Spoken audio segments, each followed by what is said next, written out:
بخاری شریف کی حدیث مبارکہ ہے عن عبداللہ ابن عمر رضی اللہ تعالیٰ عنہما ان رجلا سأل نبی صلی اللہ علیہ وسلم ای الاسلام خیر قال تطعم الطعام وتقرأ السلام على من عرفت ومن لم تعرف۔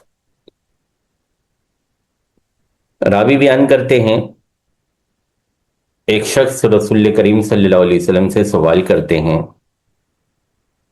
اسلام میں بہترین عمل کون سا ہے، اسلام میں پسندیدہ ترین سب سے زیادہ پسند کیا جانے والا اللہ اور اس کے رسول عز و جل و صلی اللہ علیہ وسلم کے نزدیک سب سے زیادہ پسندیدہ عمل کون سا ہے؟ نبی کریم صلی اللہ علیہ وسلم نے دو باتیں ارشاد فرمائی۔ تطعم الطعام یعنی کھانا کھلایا کرو۔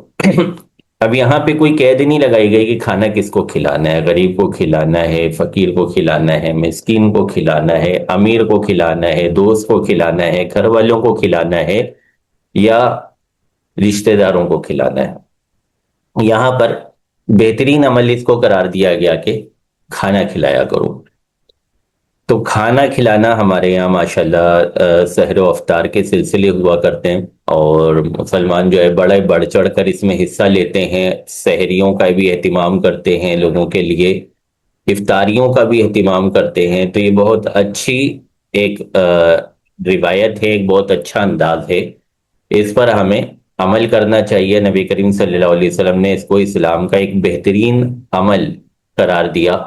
نبی کریم صلی اللہ علیہ وسلم نے یہاں پہ رہنمائی فرمائی کہ مسلمان اگر اللہ اور اس کے رسول صلی اللہ علیہ وسلم کے نزدیک بہترین عمل پیش کرنا چاہتے ہیں تو وہ کھانا کھلایا کریں۔ دوسرا حکم ارشاد فرمایا کہ جسے جانتے ہو یا نہ جانتے ہو اسے سلام کیا کرو۔ تو یہ بھی بہت محبت والا عمل ہے،